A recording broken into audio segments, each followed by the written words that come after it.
Speaker, this morning I had meetings with ministerial colleagues and others. In addition to my duties in this House, I shall have further such meetings later today. Thank you, Mr. Speaker. Over the last week, thousands of people across frankly Great Park and South Northfield have done what's been asked of them to go and get a test because of a small number of South African variant cases in the constituency. Would the Prime Minister join me in thanking Dr Justin Varney and Councillor Simon Morrell and Birmingham City Council for everything they've done to be able to scale up mass testing across frankly Great Park and encourage anyone who hasn't had a test so far to get one at one of the designated sites? Yes, indeed, Mr. Speaker. I thank my honourable friend for raising it. I join him in thanking the NHS staff who are scaling up testings, the surge testing in the way that he describes, and I encourage everybody in the area and indeed throughout the country to get a vaccine when you're asked to do so. Let's come to the Leader of the Opposition, Keir Starmer. Mr. Speaker, can I begin by thanking everybody involved in the vaccine rollout? We've now vaccinated, I think, 12.6 million people. We're on course to vaccinate the first 4 priority groups by the end of this week. That's a truly amazing achievement. Can the Prime Minister confirm today that the government will extend business rate relief beyond March 31st? I'm afraid, Mr. Speaker, I'm glad to hear him join in praise of the vaccine rollout, which is indeed, I think, a tribute to the NHS staff and the Army, the volunteers, and many others. On his point about the extension of business rate relief, he knows that this government is committed to supporting businesses and people, livelihoods throughout the pandemic. That is what we will continue to do, but he should wait until the budget for the Chancellor to explain exactly what we're going to do. Mr. Speaker, I think that answer was that the Prime Minister can't give an answer yet. But hundreds of thousands of businesses are affected by this. And the trouble is, Mr. Speaker, that businesses don't work as slowly as the Prime Minister. They need an answer now.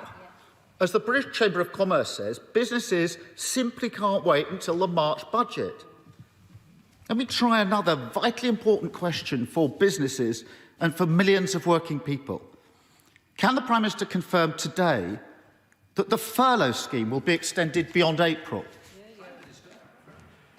Mr. Speaker, I think most people in this country are aware that we're going through a very serious pandemic in which rates of infection have been steadily brought down thanks to the efforts of the British people. I think also members of this House are familiar with the notion that in just a few days we will be setting out a roadmap for the way out of this pandemic, a roadmap that I hope the Right Honourable Gentleman and his colleagues will support. Though the support, as we know, tends to be a transitory thing, Mr. Speaker. One week we have it, the next week we don't. But he won't have to contain himself for very long. Keir Starmer. Mr. Speaker, let me let the Prime Minister into a secret. He can take decisions for himself, and he doesn't need to leave everything to the 11th minute. If I were Prime Minister, I'd say to businesses, we'll support you now. We'll protect jobs now.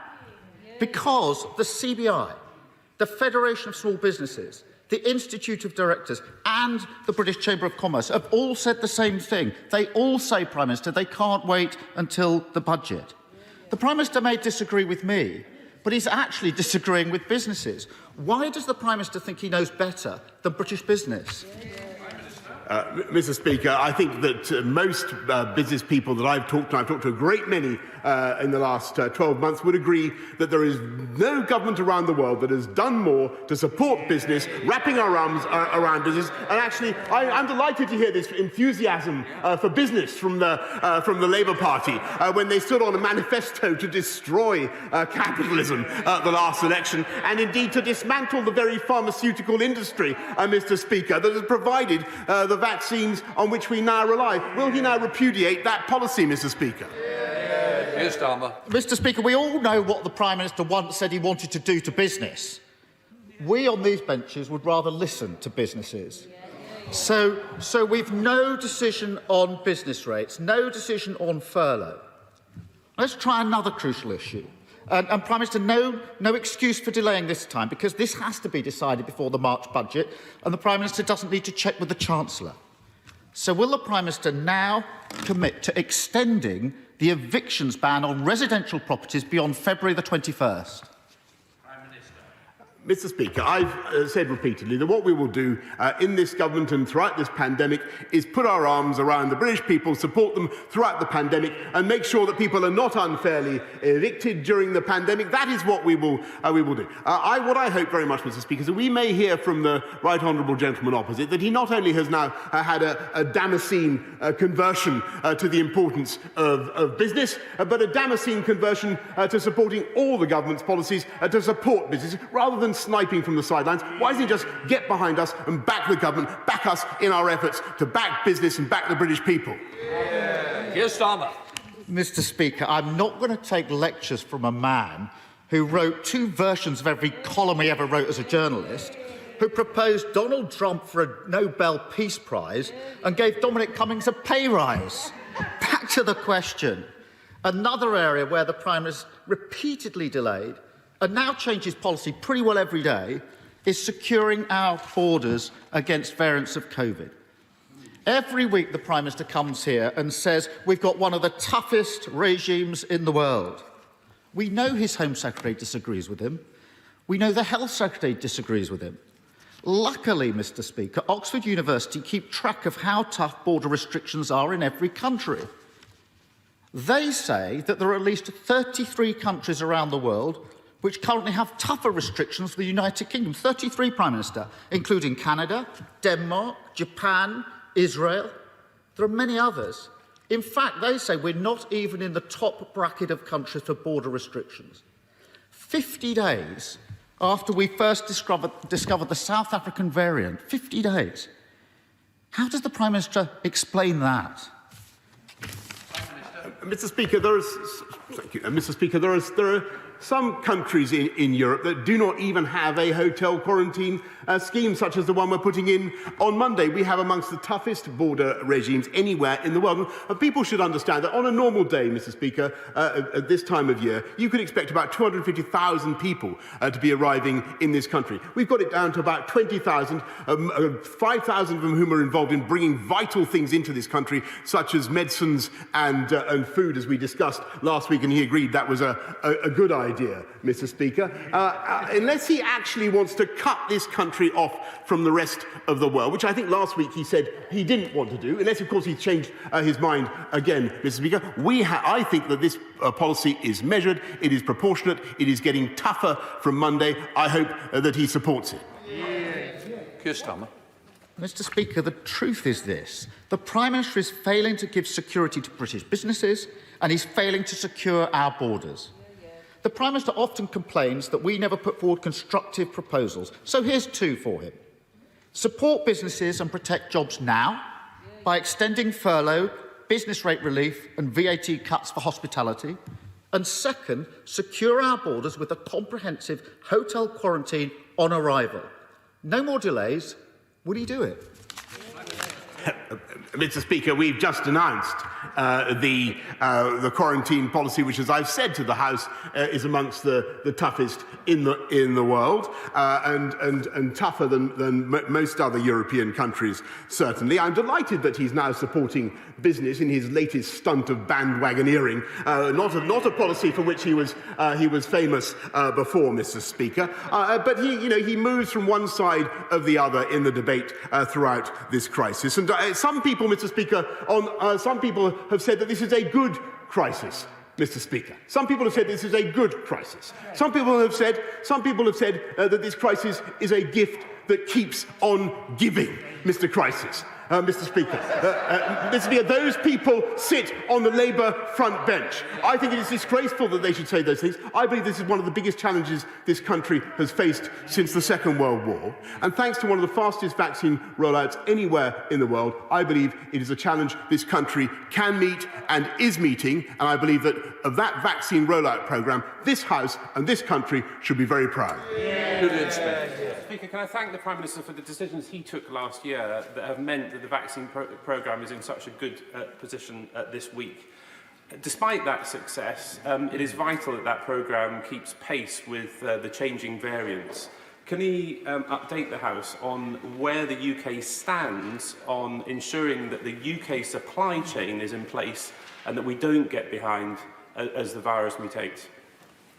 Prime Minister. My right honourable friend asked an extremely important question, and that's why we recently announced an agreement for 50 million doses with the manufacturer CureVac, because we believe that that may help us to develop vaccines that can respond at scale to new variants of the virus. And as the House will have heard from the Chief Medical Officer and the Deputy Chief Medical Officer and others, I think we're going to have to get used to the idea of vaccinating and then revaccinating in the autumn as we come to face these new variants. Let's head up to Skye and Lochaber with SNP leader Ian Blackford. Ian Blackford. Thank you, Mr. Speaker. New research from the Joseph Rowntree Foundation and the baby bank charity Little Village has revealed that 1.3 million children under 5 are living in poverty in the United Kingdom. This is a truly shocking figure that should make this Tory government utterly ashamed. The Scottish National Party has repeatedly called for a financial package to boost household incomes and reverse this Tory child poverty crisis. The Prime Minister has the power to tackle child poverty right now by making the £20 uplift to universal credit permanent and by extending it to legacy benefits.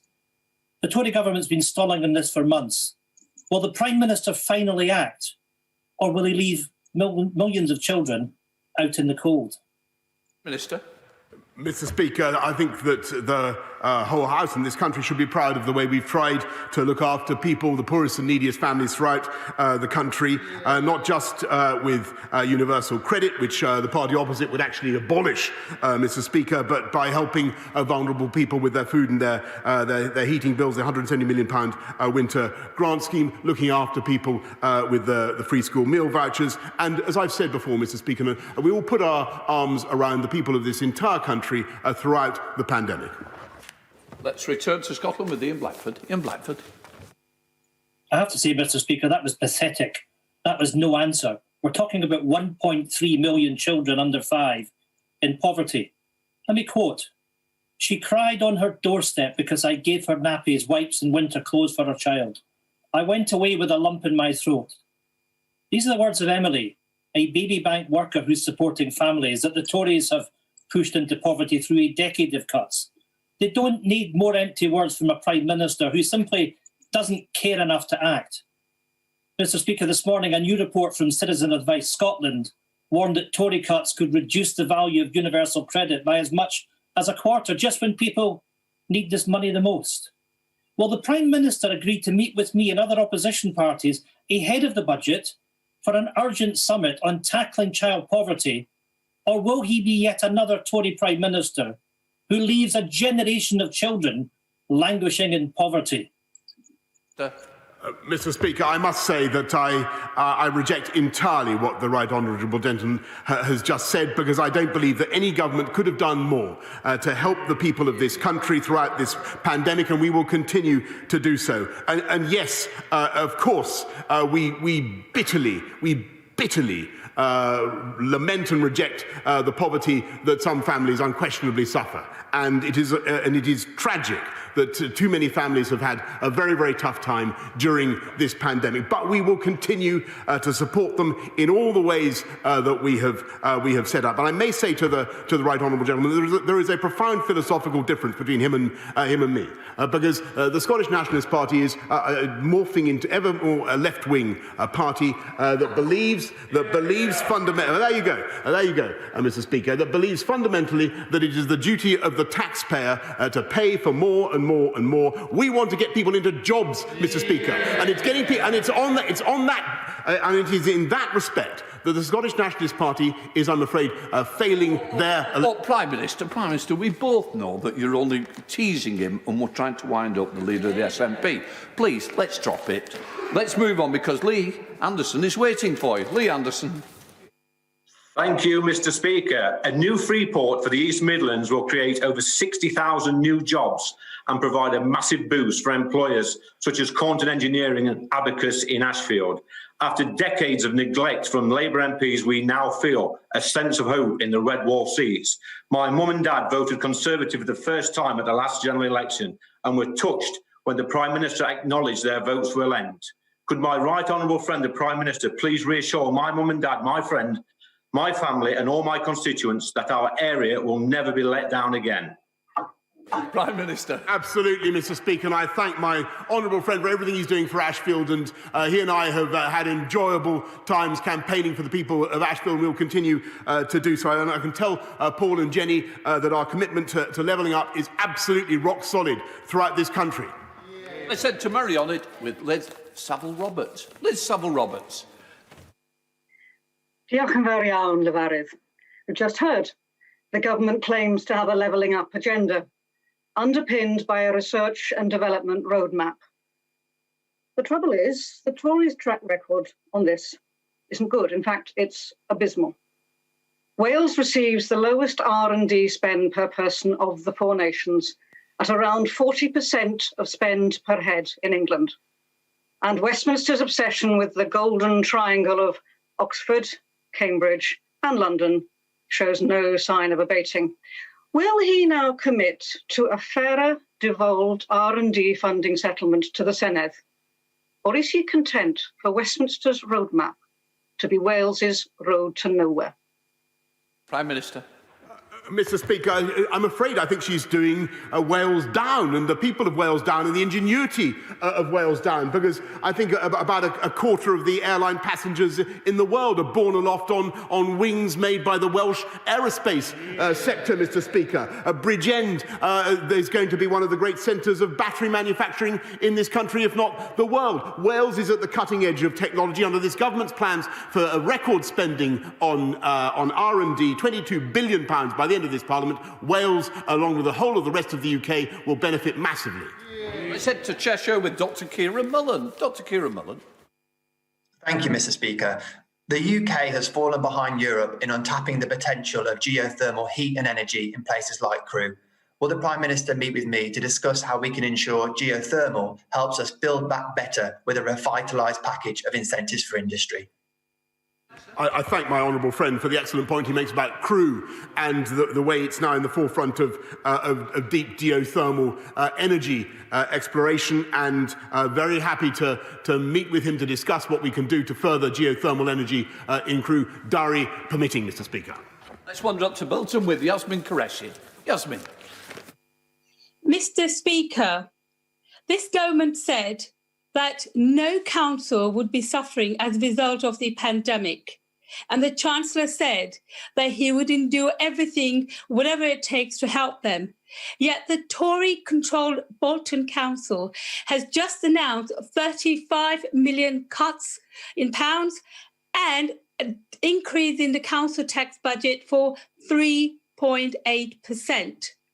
Can the Prime Minister assure my constituents and my town that that money will be given to them, or will this join a long list of Tory failed promises?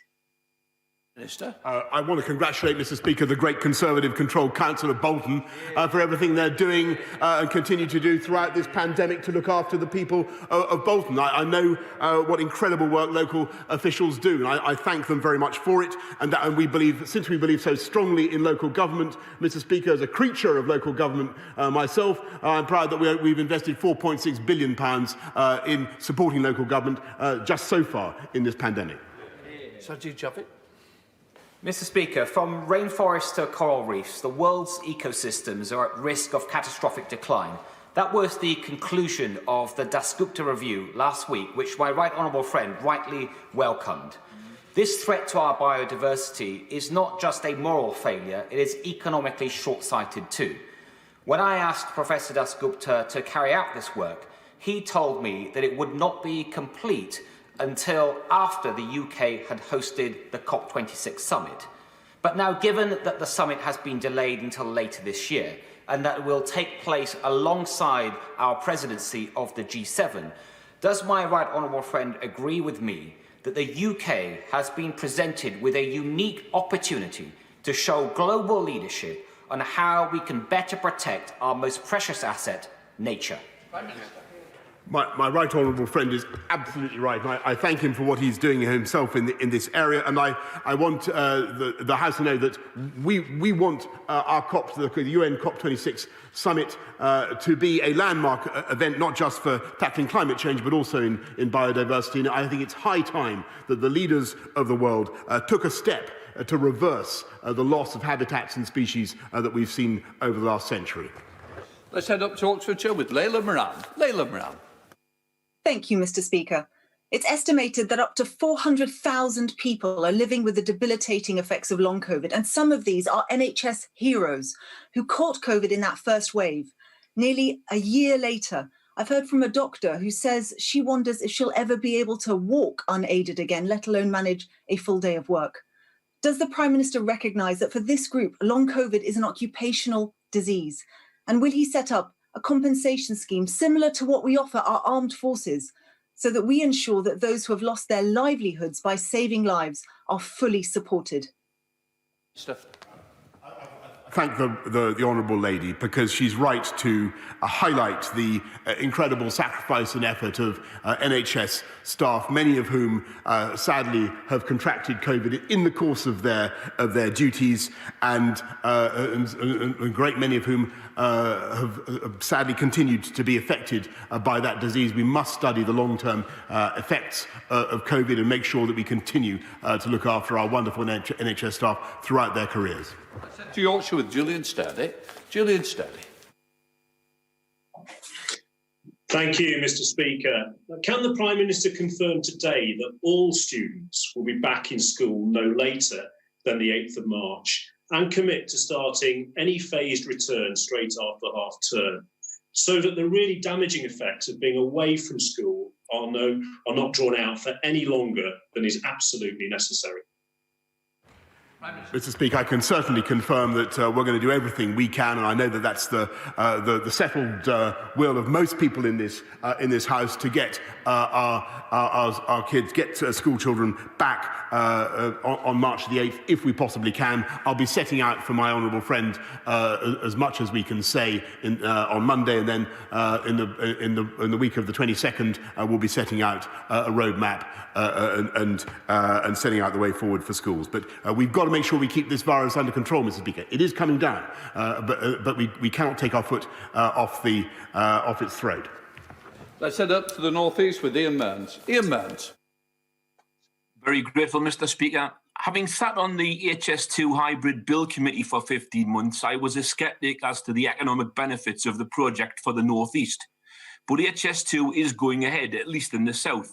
It's therefore crucial that the eastern leg of HS2 goes ahead, not just for Yorkshire and the East Midlands, but also for the North East. The Prime Minister has made repeated promises to the people of the North East of his intention to level up and to connect and create opportunities for people here in places like Gateshead. So as we strive to recover from the damage done to so many families and businesses by the pandemic, will the Prime Minister commit to beginning the work on the eastern leg of HS2, starting in the North East, to run simultaneously with the construction in the South, so that our region is not forced to wait another couple of decades for 21st century rail connectivity? Prime Minister. Mr. Speaker, I can certainly confirm that we are going to develop the eastern leg as well as the whole of HS2, and he'll be hearing a lot more about what we're going to do with our national infrastructure revolution, Mr. Speaker, and about what we're going to do to improve not just rail transport, but road transport as well in the North East. Let's head south to Caroline Nance, who's audio only. Caroline Nance. Thank you, Mr. Speaker. There is no shortage of commitment or compassion in my town of Eastbourne for homeless people who are vulnerable and need complex support. However, neighbouring Brighton continues to send its homeless to our town, and we do not have the resources to meet this need. 3 homeless people have died, and I believe there will be inquests. Brighton is not engaging with Eastbourne's council in any meaningful way, and a further 51 placements have been made in recent weeks. Will my right honourable friend join with me in urging immediate engagement from Brighton and Hove council leaders on this as a matter of urgency? Yes, indeed, Mr. Speaker, and I thank Brighton Council and East for cooperating with Eastbourne Council in getting this done. There must be cooperation. No one in this country should be living rough or sleeping or homeless, sleeping rough or being homeless as a result of this pandemic, or indeed through any other cause, Mr. Speaker. We've invested 700 million this year to help people off the streets. It continues to be a national priority, and I'm grateful to my right honourable friend, the Secretary of State for Communities and Local Government, for what he's doing and the various task forces that are currently at work to prevent people coming out on the streets again as we lift the restrictions. Let's head to South Wales with Geraint Davies. Geraint. Mr. Speaker, at DVLA in Swansea, there had been 526 cases of coronavirus since last September, when the Prime Minister told us, at Prime Minister's Question Time, all staff who can work from home are working from home. Yet in March last year, 250 people were working on site. Now the numbers are in their thousands, facing a more infectious and widespread disease. And yesterday, 90 people were sent home following the latest outbreak of coronavirus just before the weekend. So given that BT are on standby to install home secure technology to allow home working, will the Prime Minister meet with me and the union PCS ahead of the strike ballot next week so that workplace numbers can be reduced until the vaccine is rolled out to keep people safe and to avoid an unnecessary strike? Mr. Speaker, I thank him for raising this again with me, and thanks to the working from home strategy that the DVLA has been pursuing of a workforce of 6,000. There are currently thankfully, 9 cases, to the best of my knowledge, of COVID, and 3 of those individuals are currently working from home. We're rolling out lateral flow tests. A huge number of lateral flow tests are being distributed to the DVLA. But the long-term solution, Mr. Speaker, or the medium-term solution, I should say, is to vaccinate and to roll out the vaccination programme. And that is what this government is doing in Wales and across the country. Let's head to the West Midlands with Nicola Richards. Nicola. Thank you, Mr. Speaker. Families across West Bromwich East have been affected by cancer, just like my own, and know all too well that early diagnosis and treatment can save a life. According to research by Macmillan Cancer Support, there were over 70 people in my constituency and 50,000 across the UK with a missing cancer diagnosis. Cancer hasn't stopped during the pandemic, so with this in mind, will the Prime Minister commit to making the resurgence of cancer diagnosis services a top priority as restrictions begin to ease? Minister. I thank my honourable friend, and I know this is an issue that is very close to her heart, and she's right to raise it, because of course, there are the pressures from COVID, but we're also worried, Mr. Speaker, that some people may not be coming forward for the cancer treatments that they need. So I'd urge everybody who needs to get their treatment to help the NHS to help you come forward and get your treatment as you normally would. To the North West with Lucy Powell. Lucy. Thank you, Mr. Speaker. The Prime Minister said in November that the £1.5 billion Green Homes grant would be extended to March 2022. Yet in a written answer last week, his minister said that the money would not be carried over from this financial year to next. With just 7 weeks to go, a paltry £71 million has been spent so far. So why is he cutting £1 billion from the Green Homes grant that he promised for businesses, homeowners and the environment? She's on to something, but she's barking up the wrong tree, Mr. Speaker. The problem with the Green Homes grant is not that we're not cutting it. The problem is there hasn't been enough take up, and we want to encourage people to take it up and make use of the opportunity to reduce the carbon emission of your homes. Let's head south to Sir Roger Gale. Sir Roger. The Prime Minister has said, and he's written in his foreword to the Environment White Paper, that he's pledged to protect the countryside. Mr. Speaker, the countryside is more than just a bit of green belt around the home counties. In Westgate and Birchington and Herne Bay, in my own constituency, and indeed across much of the Garden of England, there are plans to smother acres of prime agricultural land in housing that is not needed for local people, but that is needed and required to grow the crops to reduce the amount of food that we import at a cost of carbon emissions. So if the Prime Minister is the friend of the countryside, will he announce an immediate moratorium on the use of all farmland for housing while the whole policy is reviewed? Mr. Speaker, I think I just heard the honourable gentleman say that he wants an immediate moratorium on the construction of all housing. Maybe I misunderstood. I don't think that to be realistic. But what I can certainly tell him is that we will take very seriously the points he makes. I know that my right honourable friend, the Secretary of State for Communities and Local Government, has met him and will be glad to meet him again to discuss the subject he raises. But this government's commitment to nature and to the countryside is unmatched. We've just consecrated 30% of our land surface, Mr. Speaker, to nature. Let's head up to Airdrie with Neil Gray. Neil Gray. Thank you, Mr. Speaker. I had a meeting recently with the PCS about public sector pay and heard from constituents in Shotts and Calderbank who work for UK government departments. Both are struggling to cover over a real terms pay cut over decades. One has had to take partial early retirement so the lump sum could keep him going. What will the Prime Minister say to the Chancellor to convince him of the need to properly reward all those who have been on the front line during the COVID pandemic and at the very least follow the Scottish Government's lead in fully funding a rise in public sector pay? Prime Minister.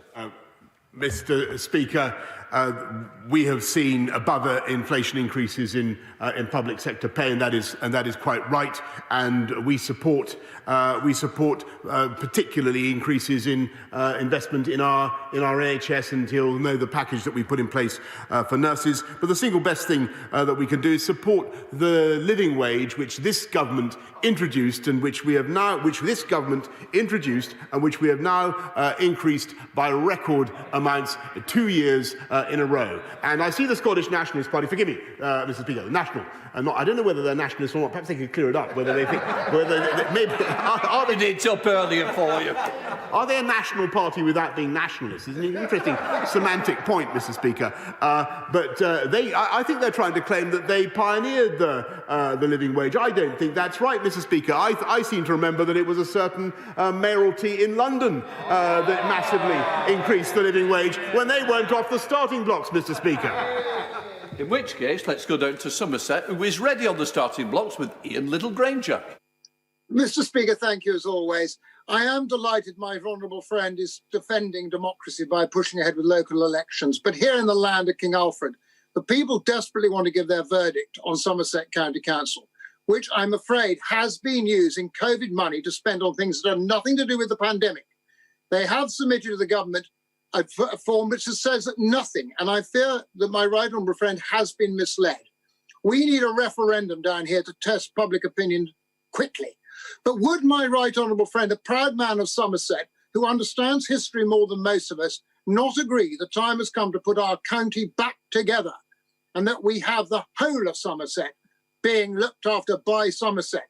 I know King Alfred would approve of it, and I know the people of Somerset will certainly support the Prime Minister if he supports us. Prime Minister.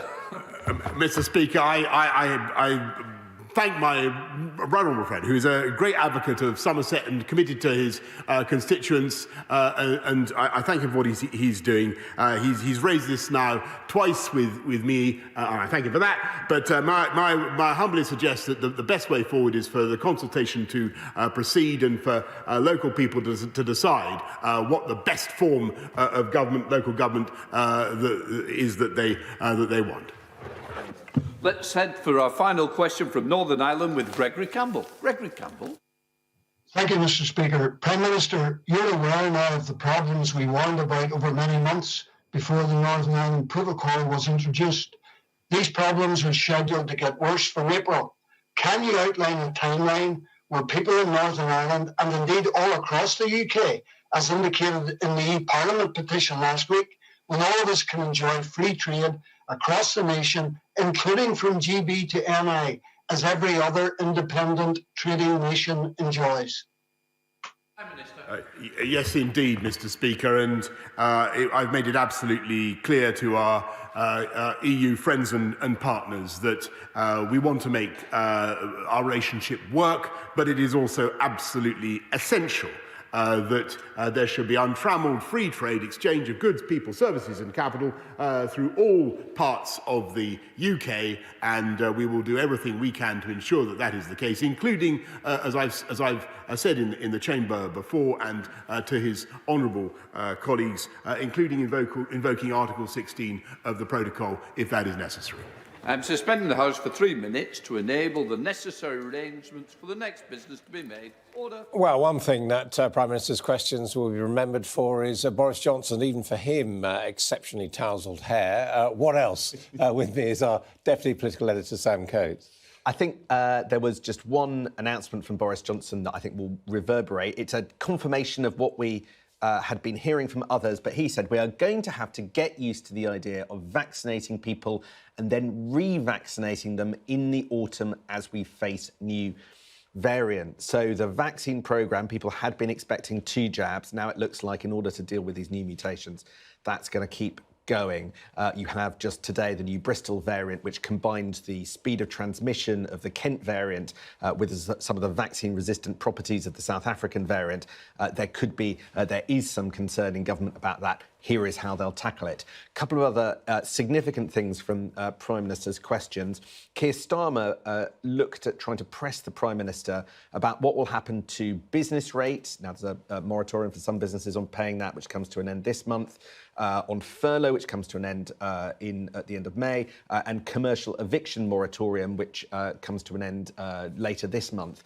And he pressed the Prime Minister, are we going to see extensions to all of those? Now, to my ear, it sounded like Boris Johnson was hinting yes, but not yet. There's a budget on March the 3rd. He suggested that he might even announce some of the plans around those schemes before then, when he lays out his roadmap in the week beginning February the 22nd. But as far as lifting deadlines, bringing in or extending financial support and indeed reopening schools, I got the impression that there are no deadlines. Things are slipping a bit. So there was a question from the Conservative MP Julian Sturdy, which, quite frankly, we're all puzzling the answer over now. He asked for an assurance that all pupils will be back on school from March the 8th. And what Boris Johnson said was that he'll do all that he can to make this happen. It is the settlement of the Commons to do that. He said the government will say more about this on Monday next week, and then more about that again in the roadmap coming the week starting February the 22nd. Now, 2 things strike you about that. First of all, we weren't expecting a statement on schools a week, next Monday. So why is he doing that? Is that to change the timetable or to delay the timetable for reopening in some way? And secondly, as you say, it sounds a bit as if that timetable's slipping, because we had expected the statement on the roadmap to be on February the 22nd. Now it's just the week beginning February the 22nd. And Ian Blackford already on social media attacking the Prime Minister for not answering his question about the latest statistics of children in poverty. Why did the Prime Minister brush that off? So the Prime Minister was pretty hard-hitting response to that. He said, look, your priority is raising welfare spending. Our priority is to get people back in jobs. There is a strand of Conservative thinking that doesn't particularly like the child poverty targets as defined by the Labour Party. They think that they're not particularly well directed, and they think there are other solutions to questions like that. But the Prime Minister's answer sounded particularly sort of brutal in some ways to Ian Blackford's question. You might want to help child poverty. We will support jobs. It was a Prime Minister's questions where everyone was rolling out their rhetorical gags, their rhetorical Punch and Judy jibes. Keir Starmer had a line against Boris Johnson about how Boris Johnson was the leader with 2 versions of every column when he was a journalist, wanted Donald Trump for the Nobel Peace Prize, Dominic Cummings to get a pay rise. Boris Johnson had his pre-prepared line for Keir Starmer, where he pointed to the MP on the Labour benches who called coronavirus a good crisis. That's a reference to Kate Green, who later had to apologise. And coronavirus being a gift that keeps on giving. That's a reference to weekend stories about Lord Faulkner. Now, the Lord Faulkner story is actually a bit more complicated about that. He was talking about lawyers interested in law changes. But there were boom-tish moments in Prime Minister's questions. I'm not sure. It had already been pointed out that, guess who? Mr Johnson actually said something similar, that the coronavirus did open up opportunities. In his conference speech, Boris Johnson said we have massive opportunities now to use this unquestionable crisis. I mean, it's a bit of a huge thing for our country to build back better. He would say he's referring to things like the wholesale reform of things like Public Health England, which is shortly to disappear, a body that's much criticised in its handling of the pandemic. But, you know, parallels will be drawn with what Labour figures have been saying too. One thing did strike me was Conservative MPs, with their questions, really no more supportive than the opposition MPs overall. When you look at people like Roger Gale, who's turned into quite a trenchant critic of the government, talking about environmental and housing policy, through to several others, you know, even the question about schools wasn't exactly friendly. I think you're right. Let's go to the Communities Secretary, Robert Jenrick, who's making a statement about cladding on buildings following the Grenfell Tower disaster. The foundations of these ambitions and the mission of my department are safety and fairness. We've all been moved by the stories we've heard and the people that we've met, homeowners, placed in difficult, sometimes impossible situations through no fault of their own. I appreciate the frustration, the worry, and at times the despair that they feel. I share their anger at the errors, the omissions, the false promises, and even the outright dishonesty that came before us, built up over many decades, but which this government is determined to tackle. That's why, Mr. Speaker, today I'm announcing an unprecedented intervention, a clear plan to remove unsafe cladding, to provide certainty to leaseholders, to make the industry pay for its faults of the past, to create a world-class building safety regime, and to inject confidence and certainty back into this part of the housing market. Firstly, we will finish the job that we've started on remediating unsafe cladding. After the tragedy of Grenfell Tower, the expert advice that this government received identified aluminium composite cladding, ACM, the material on the tower, as by far the most unsafe form of cladding. It should never have been used, and our independent expert advisory panel recommended that this should be the focus of our remediation work. Thanks to a very considerable effort, including during the pandemic, almost 95% of all high-rise buildings identified by the beginning of last year with unsafe ACM cladding have now been remediated, or workers are on site now doing the job, and that rises to 100% in social housing. And guided again by expert advice, the work to remove other types of cladding, which are also unsafe, albeit less so than ACM, where it poses a genuine risk to life, is also underway. It was always our expectation, our demand, that building owners and developers should step up to meet the cost of this work. Where they haven't, or where they no longer exist, the government has stepped in, providing £1.6 billion to remediate unsafe cladding. However, it's clear that without further government intervention, many building owners will simply seek to pass these potentially very significant costs on to leaseholders, as this is often the legal position in the leases that they signed. That would risk punishing those who've worked hard, who've bought their own home, but through no fault of their own have found themselves caught in an absolutely invidious situation. Importantly, it also risks slowing down the critical works to make these homes safer.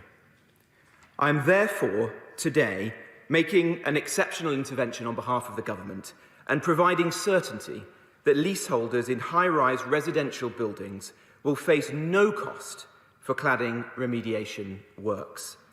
We will make further funding available to pay for the removal and replacement of unsafe cladding for all leaseholders in high-rise residential buildings of 18 metres and above, or above 6 stories in England. We continue to take a safety-led approach, and this funding will focus on the higher-rise buildings where the independent expert advisory panel tells us, time and again, the overwhelming majority of the safety risk lies, in line with the existing Building Safety Fund and the anticipated scope of the new building safety regulator that we're establishing and will shortly be legislating for. This will ensure that we end the cladding scandal in a way that is fair and generous to leaseholders. Secondly, for lower and medium-rise blocks of flats, the risks are significantly lower, and the remediation of cladding is less likely to be needed. In many cases, it will not be needed at all.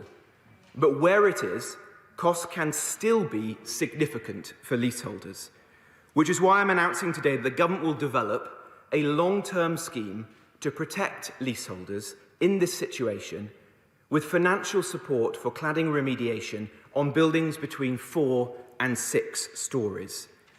Under a long-term, low-interest scheme, no leaseholder will ever pay more than £50 a month towards the removal of unsafe cladding, many far less.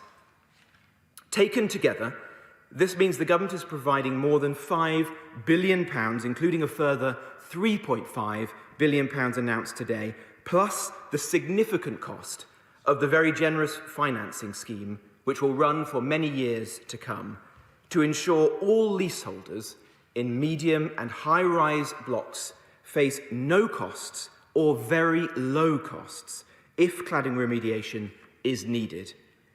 Where it is, costs can still be significant for leaseholders, which is why we want to take these important steps. We want to ensure that the government develops this long-term scheme which will protect leaseholders with financial support. Taken together, this means that the government helps leaseholders to move forwards with greater certainty and more confidence about the future. Thirdly, whilst the problem is not one of leaseholders making, it is also the case that it cannot be right that the costs of addressing these issues fall solely on taxpayers, many of whom are not themselves homeowners and can only dream of getting on the housing ladder. The government has always expected the industry to contribute towards these costs, and some have done so. Today, I'm announcing that we will introduce a Gateway to Developer levy that will be implemented through the forthcoming Building Safety Bill. The proposed levy will be targeted and only apply when developers seek permission to develop certain high-rise buildings in England, helping to ensure the industry take collective responsibility for historic building safety defects. In introducing the levy, we will continue to ensure the homes our country needs get built and that our small and medium-sized builders are protected. In addition, a new tax will be introduced for the UK residential property development sector in 2022. This will raise at least £2 billion over a decade to help pay for cladding remediation costs.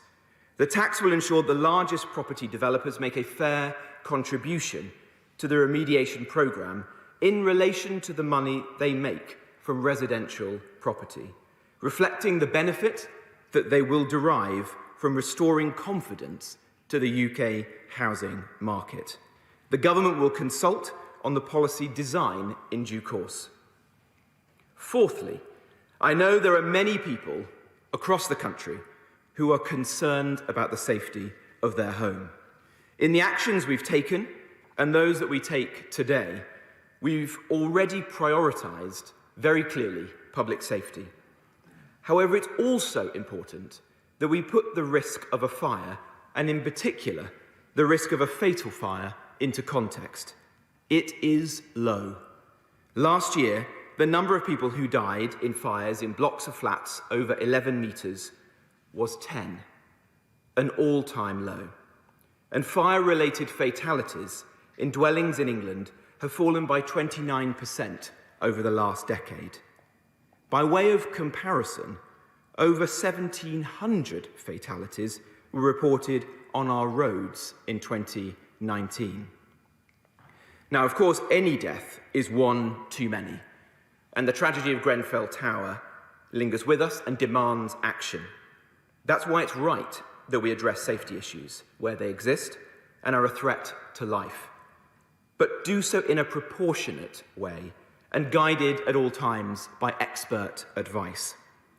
That is the approach we're taking through the Building Safety Bill, the new Building Safety Regulator, the Fire Safety Bill, and the new National Regulator of Construction Products that I announced in January. I'm determined that we have a world-class building safety regime. But lastly, we need everyone to follow this sensible, proportionate approach so that this part of the housing market can now move forwards and homeowners are not disproportionately impacted. The Royal Institute of Chartered Surveyors have consulted on new guidance for valuers on when an EWS1 form should actually be required. The government endorses its work to ensure that assessors have a stronger basis on which to make good, proportionate judgments about valuation risk. Lenders have welcomed the progress on this guidance, which will help ensure that over 500,000 leaseholders in blocks of flats over 11 metres will not need a separate EWS1 assessment to get a mortgage. This builds on the interventions that we've already made to create and train many more assessors, and we're doing so further so that they can access professional indemnity insurance to get on with the job. So today, in addition to providing certainty to leaseholders, we're also providing confidence to lenders. And following discussions my right honourable friend the Chancellor and I have had with the lenders, we expect all of the major banks and building societies to strongly support today's intervention, which will provide greater certainty to the market and help to restore the effective lending, purchasing and selling of properties as soon as possible. Taken together, Mr. Speaker, this exceptional intervention amounts to the largest ever government investment in building safety.